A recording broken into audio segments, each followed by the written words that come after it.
Afghan intelligence chief के मुआवन की हलाकत और कई तालिबान के मारे जाने की इत्तलात। अफ़गानिस्तान में खाना जंगी अरूज पर पहुंच गई। इस वक्त क्या हो रहा है, आमिर रज़ा मेरे साथ मौजूद है, उनसे बात करते हैं। आमिर भाई, दो अहम खबरें आपके पास आई।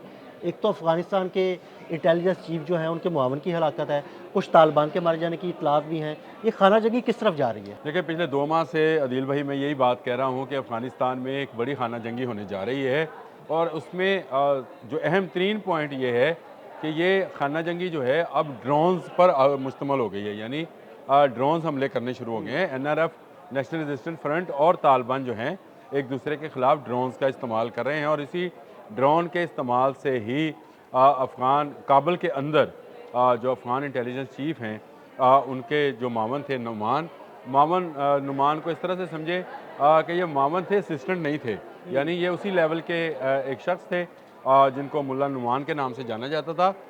इनकी हलाकत हुई है, लेकिन इससे भी अहम पॉइंट ये है कि उनके साथ एक मेहमान ठहरा हुआ था जिसके बारे में तालिबान खामोश हैं कि ये मेहमान कौन था। अभी तक उसकी जो है उन्होंने वजाहत नहीं की। क्या ये मेहमान भी मारा गया? मेहमान भी मारा गया और ड्रोन इतना एक्यूरेट था और इतनी इंटेलिजेंस रिपोर्ट जिसने भी ये हमला किया, यानी एनआरएफ पे तो इल्ज़ाम है, जिसने भी ये हमला किया उनकी मालूमात इस हद तक थी कि जिस कमरे में नुमान और उसका मेहमान मौजूद थे उसी कमरे पर हमला हुआ और उसके नतीजे में एक धमाका हुआ और ये धमाका जो था पूरे काबुल में सुना गया और इस धमाके के नतीजे में जो है दोनों की हलाकत हो गई। नुमान का बेटा जो है वो शदीद ज़ख्मी है, लेकिन शुरू में तालिबान ने इसको रंग देने की कोशिश की कि जैसे ये सिलेंडर ब्लास्ट है, क्योंकि उनके घर के अंदर घुसकर जो है हमला हुआ था। ड्रोन हमला था जिसको वो रोक नहीं पाए थे। इससे पहले आपको याद है कि ताजिकिस्तान की सरहद पर भी ये था कि तालिबान ने ड्रोन इस्तेमाल किया था। तो इसका मतलब ये है कि अफ़गानिस्तान के अंदर की वो खाना जंगी जो है अब फ़ज़ा में भी हो गई है। यानी ज़मीनी हमले तो हो ही रहे थे, जिसका आपने ज़िक्र किया तालिबान की हलाकत का। तो ये बिल्कुल जो है उनका एक सूबा है जी, बगलान, उसका ज़िला है नहरीन। उसके अंदर इन्होंने हमला किया एनआरएफ के एक चौकी के ऊपर जहाँ पर काबज़ थे, लेकिन उस हमले के जवाब में उल्टा तालिबान को जो है वो हलाकतों का सामना करना पड़ा। वहाँ से भागे हैं और इनका भागते हुए के पीछे जो है एनआरएफ के लोग जो हैं वो काबुल तक आए हैं, यानी काबुल से बाहर के इलाके तक आए हैं और वहाँ पर एक इनके कमांडर समेत 17 मज़ीद लोगों को जो है उन्होंने ना सिर्फ हलाक किया और बल्कि बाहिफाजत वो वापस भी चले गए। तो इसका मतलब ये है कि अब आप ये समझिए कि पंजशेर से काबुल के दरमियानी इलाके पर भी इस वक्त एनआरएफ जो है वो अहमद शाह मसूद की क़यादत में मौजूद है और वो हमले कर रही है। तो ये आमिर भाई, खाना जंगी एनआरएफ जो बड़ी स्ट्रांग है, मुझे लगता है कि अफ़गानिस्तान में उस खित्ते में बड़ी स्ट्रांग है एनआरएफ। देखिए, एनआरएफ इस वक्त तालिबान के बाद दूसरी स्ट्रॉन्ग होल्ड जो है, जिसके बाद सबसे ज़्यादा रज़ाकार या सबसे ज़्यादा सिपाही कह लें उनके पास मौजूद हैं। फिर एक इलाका उनके पास ऐसा मौजूद है जो कि पंजशेर है, जो कि एक बिल्कुल तंग घाटी के अंदर से होकर जाता है। तो इसमें जब भी तालिबान ने हमला किया इनको जानी नुकसान हाँ का जी। सामना करना पड़ा है। मसला ये था कि एनआरएफ अपने इलाके से बाहर नहीं आ रही थी। तालिबान की बार बार की दरअंदाजी जो है उसने उनको मजबूर किया है कि वो बाहर निकलें, इसीलिए अब वो तालिबान चौकियों पर हमला करना शुरू हो गए हैं। लेकिन अहम चीज़ ये है कि काबुल के अंदर मौजूद नुमान के घर इंटेलिजेंस चीफ के मामन, यानी उसी के बराबर के एक शख्स के हलाकत जो है कि तालिबान के लिए बहुत सुबकी के बायस है। और दूसरी तरफ इकनॉमिक रिपोर्ट्स भी ये बता रही हैं कि तालिबान इस वक्त जो हैं वो दबाव का शिकार हैं, माशी तौर पर भी और जंगी तौर पर भी। माशी तौर पर इसलिए कि उनकी जो असल रसद थी वो पाकिस्तान के रास्ते हुआ करती थी, वो बंद है।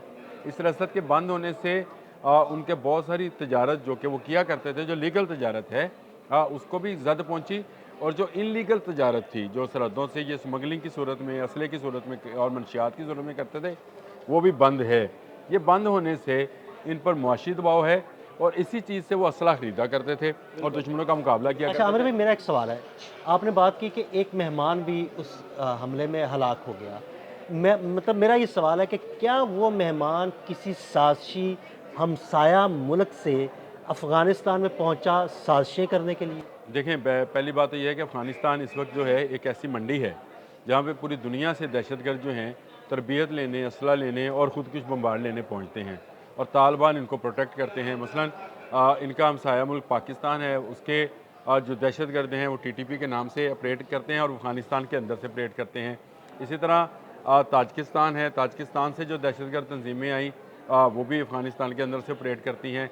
उज़्बेक जो दहशतगर्द हैं वो उज़्बेकिस्तान के लिए प्रॉब्लम है। इसी तरह रशियन दहशतगर्द जो हैं वो भी यहाँ पर मौजूद हैं।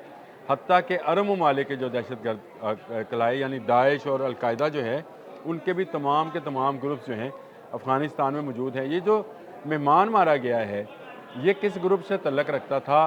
क्या ये चाइना के अंदर जो दहशतगर्दी हो रही है, जिसका चाइना ने भी इज़हार किया था कि हमारे मुल्क के अंदर भी दहशतगर्दी हो रही है, इस ग्रुप से तल्लक था, टीटीपी से था, दाइश से था, अलकायदा से था?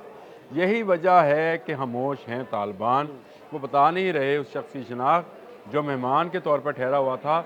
मुझे ये लगता है कि किसी ऐसे मुल्क ने जिसके पास अच्छी ड्रोन टेक्नोलॉजी है और बेहतर इंटेलिजेंस मालूमात हैं, उसने ये हमला किया है और उसने अपने एक बड़े दुश्मन को जो है वह मुल्ला नुमान के साथ जो है हलाक करने में कामयाबी हासिल की है।